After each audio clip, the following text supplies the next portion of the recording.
guys, my name is Dupay Allery, and I am a keynote speaker and curriculum and online course developer, and you are watching the Chundria Show. It's a great day right here on the Chundria Show, and I'm excited about today's guest. We're going to be talking about being bold enough to achieve your goals. Please help me welcome my guest, Dupay Allery.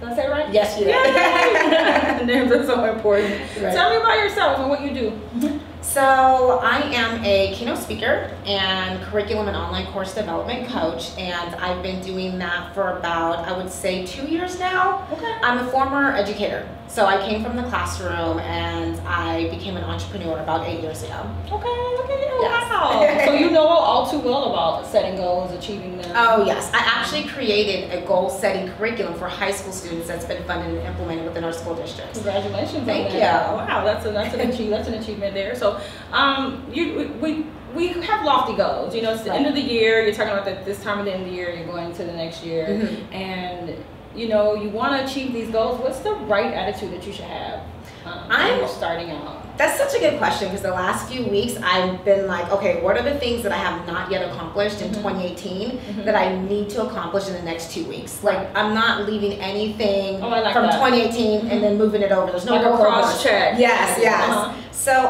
for me, I think like when I first started doing goal setting, I started with like a vision board. Okay. And it was from watching that movie, I'm sure you've heard of it, The Secret. Right. So I like to do vision boards every single year, but it's not so much as let's do a vision board party, do the board, and we forget about it. It's really about manifesting the things that you want by taking action. And so what I tell my coaching clients is that I set daily goals. I just don't say I'm going to do something. Literally my entire week is every hour is accounted for. So that's how I do my goal setting, and I'm able to accomplish 10x what I would normally do if I just say, okay, I want to do this, right?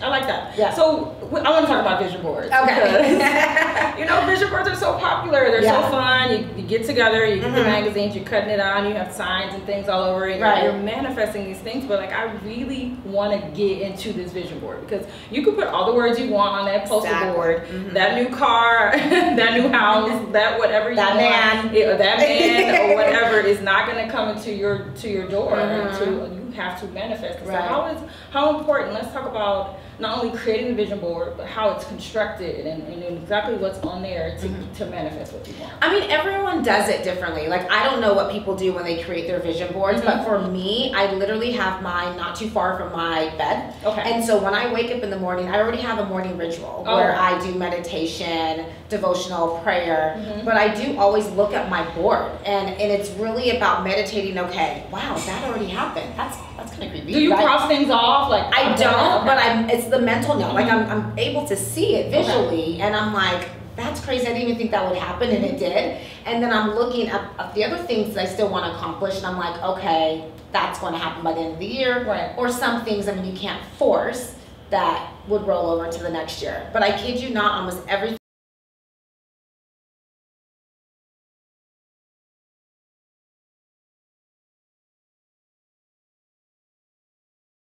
on my board, other than meeting Oprah in 2018, like pretty much like happened. Okay, let's get personal then. Okay, all right. Tell me something that you really wanted that you manifested into, like one of your goals and you really wanted to see happen in recent years that has happened. That's what I wanted, to travel more. So I've had places that I wanted to travel, and even though I didn't go to some of those places, I still got on a plane. Because if you needed to pay prior to 2018, I didn't go anywhere. Like, I was like in California and that was it. Okay. So stuff like that, and then manifesting just good health. I haven't been healthier, you know what I mean? And just little things that, podcasts. When I put the word podcast on my vision board, I'm like, you had never done a podcast, never, you were thinking about a podcast, but you just wrote the word podcast. Just wrote the word. And then you get up in the morning. February, boom, my podcast launched.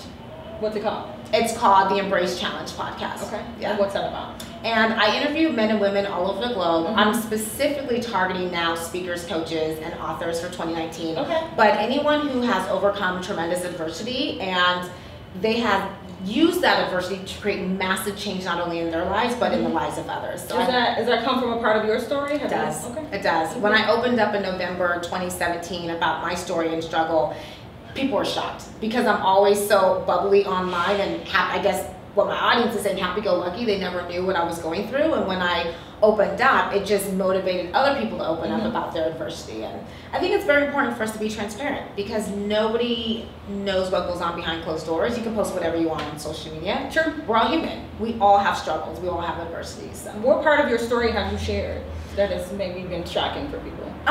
In 10 years, I've had like tumors removed. Wow. 39 to be exact. How many? 39. Oh wow! Yeah. Oh my God. So I think that was shocking, and it's not even the number. Like I hate even now. I'm like, whatever about the number. It's just about going through it and me like really not saying anything to anybody other than my like close friends and like family. And I didn't realize that me even talking about it opened up other people's stories of like going through cancer or losing a loved one or whatever their adversity was.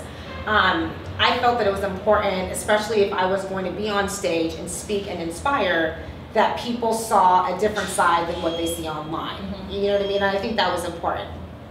So how do you encourage people who've been through traumatic experiences, who have lofty goals? Yeah. You know, maybe you want to buy a house, maybe you want to start a business, you know, whatever that goal is, and you may feel like it's out of reach. How do you encourage people to stay faithful and stay passionate about what they want? I mean, it's tough. It's like everyone goes through their times, and I'm cautious of what I say because I don't like to be a hypocrite, because I've been there where I'm like, oh my God, this is hard. You know, and you want to like give up, but it's like, wait a minute, I've put 8 years in. It's going to be more work stopping than continuing, right? Not so, giving up. No, exactly. So, I just say you have to have faith. I think my foundation with God and my relationship with Him is what really motivates me and keeps me going. So I tell people to have some type of spiritual, it doesn't matter what you believe in, but you have to believe in something outside of yourself. Right. Because otherwise, that's when you crack. It's about that mental strength, understanding that you have a greater purpose and really truly believing in it. Because it's one thing to say, okay, I know that this is what I'm supposed to do, but a lot of people don't execute and do it. Right. Why? Because they truly deep down maybe don't believe that they're able to accomplish it. Now we've talked about people that are interested in setting goals, achieving certain things, and then you have this amazing group of people that have tackled all those goals. Right. You know? How do you take your goals to the next level? Okay, I started the podcast. Now I have this, so I got the car I wanted. Now I want this car. You know, I wanted to travel out of the country. Now I want to travel 3 times next year instead of the 1 time that I set this year. How do you set yourself up for the next level in goal setting? You know what? Honestly, I'm just I'm just a doer. It's like if you want to do something, just get it done. I think that's the one thing that my friends admire about me. They're like, everything you've ever said that you're going to do, you do it. Even if it seems so bizarre and out of this world, you know what I mean? I get it done. And it's something in your mindset. It all boils down to mindset, right? Your growth mindset. Right. Do you truly believe that you're able to accomplish it? And what I tell people is personal development. What are you doing every day? Because what you do every day is really who you're going to become, right? Who do you surround yourself with? Your network of influence, the network of people. I've literally this year have surrounded myself around the most amazing people, and I have to thank them for me being able to be where I am today. And personal development, I'm always learning, and it doesn't have to be someone who's on Oprah status. Right. I can learn from someone who's in high school. I mean, you have to always be a student. Always be a student. I like that. You can learn. Watch the company that you keep. You know? Exactly. Always be a student. I'm taking that away for today. Okay. And I love that you sit and you look at your goals and you. Oh yeah. You wake up in the morning, it's a part of your daily routine. So those are some great takeaways today. I'm so grateful for your time today. I'm so grateful for you. Thank you so much for having me. This was fun. Well, you are amazing. If anybody wants to follow your journey or book you for speaking engagements, how do they get in contact with you? IG, y'all. That's my platform. Like Instagram, you can connect with me at Dupe Aleru. So DUPEALERU. And my name is so unique. You will find me YouTube, LinkedIn, Facebook, everywhere. Can I get in your business? Where are you from? Where am I from? Born and raised in California, but my family's from Nigeria. Okay. So that's probably, yeah. Okay, beautiful. Well, thank you so much for talking to me today. Thank you so much for having me. It's been a pleasure, and I hope to have you back one day in the future. For sure. Bye. Bye.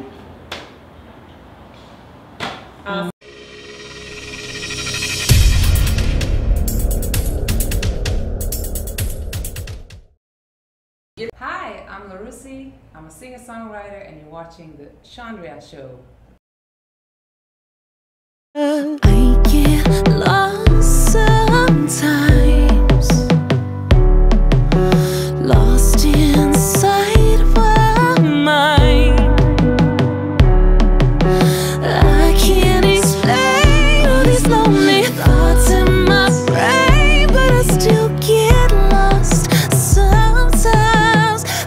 get lost sometimes. LaRusi, singer-songwriter, I am a fan. Can I tell you? Your publicist, Susan, sent me over your materials, and I was like, I am a fan of your music. How long have you been performing? Please tell me. Oh, ever since I was little, Chundria. It was like, you know, I knew that I wanted to become a singer, and ever since I got the opportunity to get on the stage, I went for it. Wow, like, so what stages though? Like in grade school? You know, at school, church, okay. So many different stages, and then I was 17. That's when I had my first television performance. And where was that at? That was in the Netherlands. Wow, Back is that where home. you're from? Back home? Okay. Yeah, I was born and raised in the Netherlands. My mom is Dutch, and my father is from Morocco. Beautiful so I grew up lineage. with two cultures. Yeah, I used to visit the family every year in Morocco. And then, basically 3 years ago, I left my country, left everybody behind, my friends, my family, my career, and I just started all over. To pursue your dreams. Yeah. Okay. Yeah. Well, you are well on your way. So let's talk about the new single that you have. Tell me more about it, and what inspired you to write it? Lost is basically a song. I think a lot of people can relate to it because it's really about fighting your inner demons when you're going through a rough time in your life, when you have lots of insecurities, and basically you're trying to battle your mind, and you're basically lost in it, and that's what the song is about. And you know, the last 3 years weren't very easy for me to adapt, you know, leaving everything behind, starting all over, the insecurities that I had to go through. So when we started writing the song, it came very natural to me that this song just became instantly one of my babies. It's actually the only song that I didn't write on the album. So it was written by Philip Lawrence. Oh, awesome. Brody Brown, Lush, and Davey Nathan. Okay. But I just feel so much with the lyrics. So it speaks to you, resonated with you. Yeah, and it resonates it's like with they wrote me, the song like perfectly 100. for you, is how it feels. Yeah, definitely, definitely. Okay, so you got here, you hit the ground running, you're performing. Have you had any recent performances? Yes, I had 2 performances so far. One in July and an event we did a couple of weeks ago where we had like the release of the single. Okay. So that was exciting. I was kind of nervous to be on the stage again after 3 years like working in the studio day and night.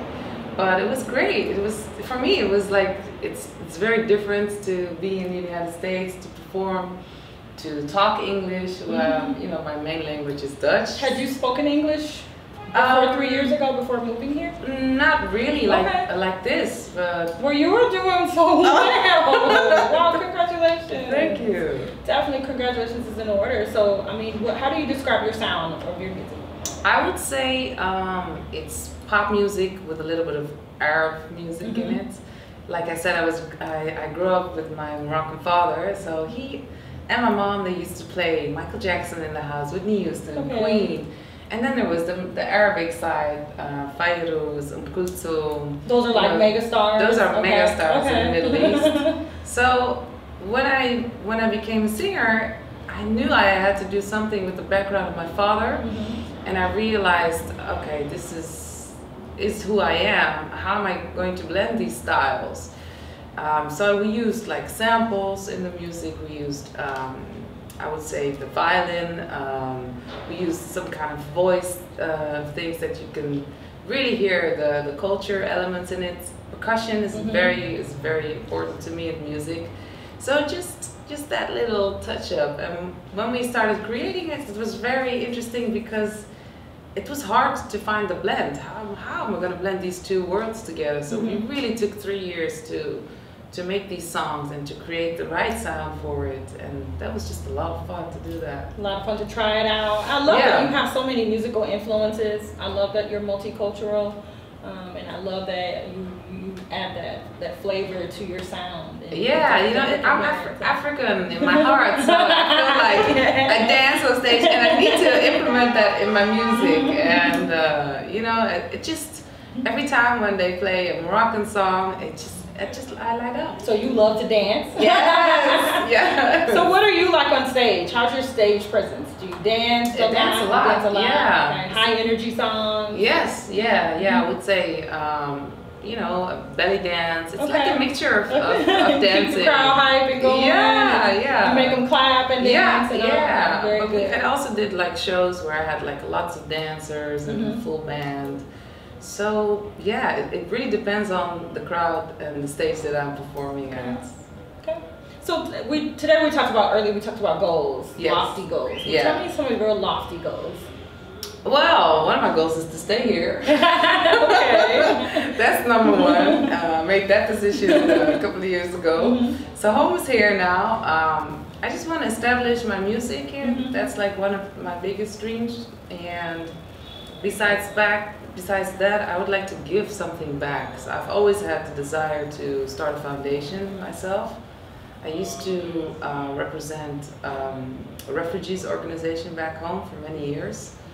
And ever since I got here, you know, I created the album. I knew that I wanted to do something. I just have to find out what it is yet, and find my ways also still here, because it takes a little bit of time. You're still learning. Adapt. You're still evolving as an artist and as a person. Yeah. So I love that you enjoy giving back. You know. Yeah, for me, that's everything in life, and that's where it all starts. And I'm not just making music for myself. I help people that people can relate to it, and that they, you know, even in rough times, we all have things that we go through as young girls, insecurities, you know, and I'd like to share that with everybody. And, you know, being on stage and after all these years that I've traveled the world, the most fun that I got was the love that I got back from the people. So I just can't wait to be on the road again. You're also a prime example to little girls to go after, chase their dreams, and go after what they want in life.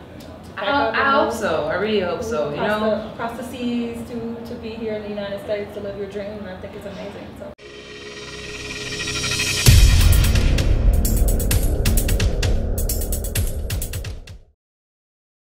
Hi, I'm Brittany K. Jackson, author of The Void, The Vice, The Vine, and you are watching The Chundria Show.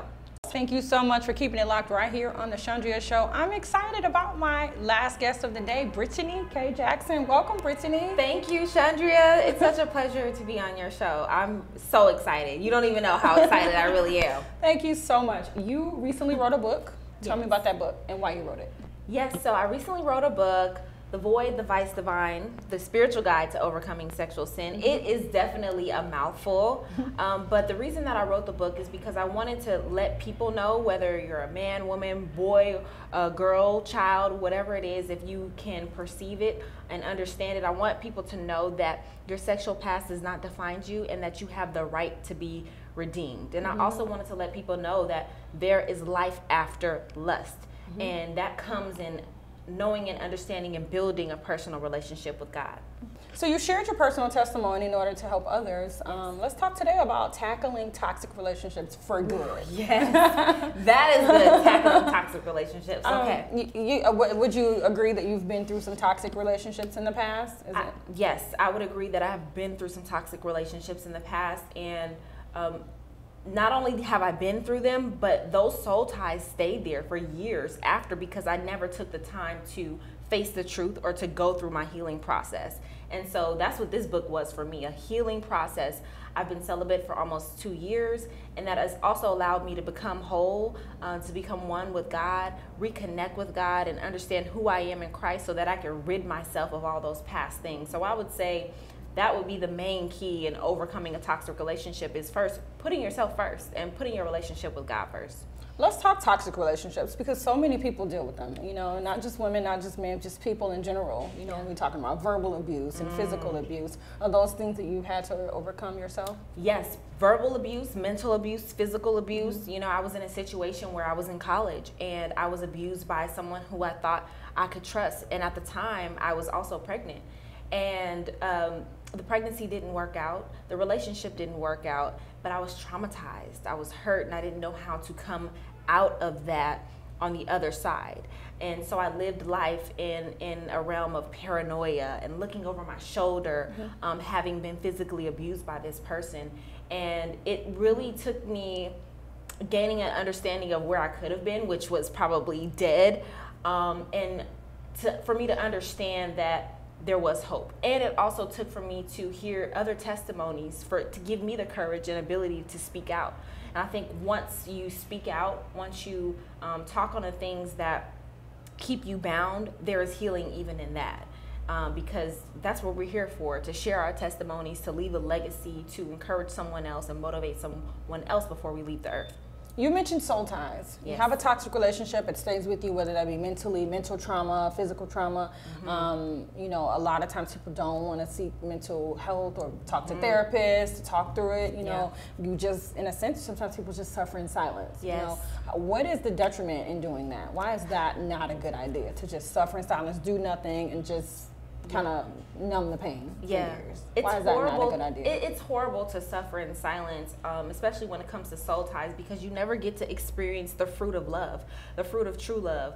We talk about soul ties in the book, and I say we because God really helped me to write this book. And in it, you know, there are areas where you can kind of write and reflect and share your truth and your own experience. And so holding it in is not good. Whether you have to write in your journal or go see a therapist, you know, that's something that I shied away from until almost very recently in my healing process, where I told myself, I'm going to go get therapy. I'm going to go get counseling, and I'm going to rid myself of the negative stigma behind, especially in African American communities, the negative stigma behind going and seeking out help. And I went to a Christian counselor and I loved it. So I highly recommend doing that, in addition to your personal relationship.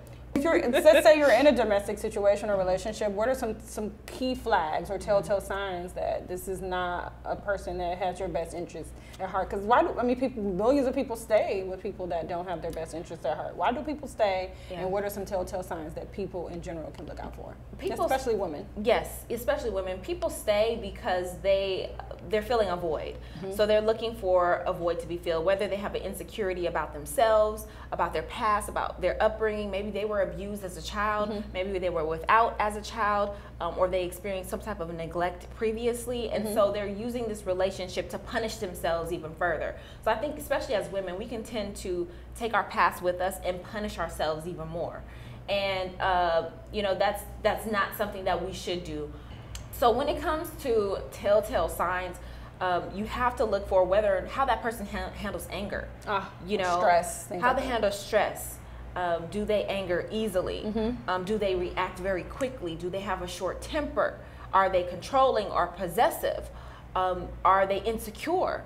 You know, if a man or woman is insecure, then likely that they may cultivate another spirit of anger or jealousy. How do they take rejection if you don't, you know, make an engagement or keep your promise? You know, are they up in arms about it? So there are so many telltale signs.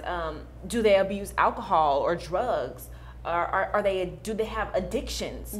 You know, sexual addictions? Because I think that's one of the things that we kind of tend to overlook the most, because lust is often confused with love. And so when you've only received lust in your life, when you and that's all that you know, you're not familiar with how to receive love. So you confuse the two, and you take lust as it were love. And so that's another sign that there could be something wrong with a relationship. And you can have toxic relationships and friendships and familial relationships as well. It's not just limited to, you know, love, husbands, wives, girlfriends, boyfriends. Yes. This could be friendships can be toxic. Yeah. You know, speak to that, because sometimes you have such a bond and a trust with your family members. Yeah. And they can be toxic. They can be negative. They can be depressing. And it's just that wear and tear on you, where it's like, okay, I want to distance myself, but we're family, or we've been friends for so long. You know, how do you deal with those? Women. They can be with friends or family.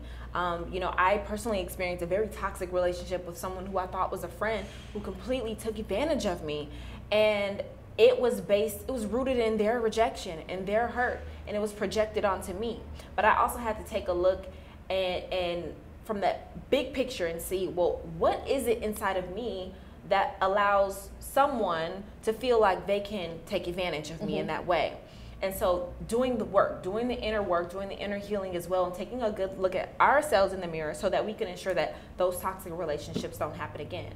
Even with familiar relationships, some of those can be toxic as well. True. And you have to decide for yourself who you want to be, the life that you want to live, and then teach people around you how to respond and how to react so that you can grow together.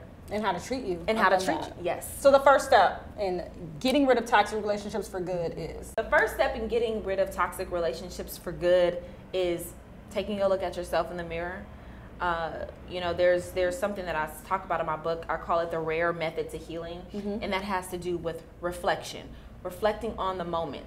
Admitting that this moment happened, that this circumstance or situation happened to you. Repentance, repenting for either being a victim or the abuser in a situation. You know, repenting that you allowed this situation to happen for so long without, you know, getting it out. Asking God for forgiveness, and more importantly, not more importantly, but also as important, forgiving yourself. Forgiving yourself. Forgiving I like yourself. That is something important. that's so difficult to do, but that was my number one thing that I had to do in my healing process. I had to write out everything, get it all out, talk to God about it all. To release it. To release it. And then let it go. Yes, specifically. Not just some general overarching thing, specifically. And then the E in rare, exoneration, freeing yourself from those moments. So that is the rare method to healing, and that's what I would say is the key to overcoming any toxic relationship. Wow, you have given us some nuggets today, and I want to thank you for being on my show today, Brittany. You are absolutely amazing. How can people get that book if they're interested in buying? Yes, so you can get the book. It's on Amazon. The Triple V is the name for short, but The Void, The Vice Divine is on Amazon right now, so you can get it there. You could also catch me at a book signing or something soon. And your website? And my website, you can get it through my website, www.brittanyKjackson.com. Awesome. Well, thank you so much. Thank you. Thank you. You're amazing. You're amazing. Thanks for watching. Thank See you next time. Thank you. Let's stay connected on Instagram and Twitter. I'm at Chundria TV. And please like my fan page at facebook.com/TheChundria Show. Thanks for watching. Visit us online at chundriashow.com.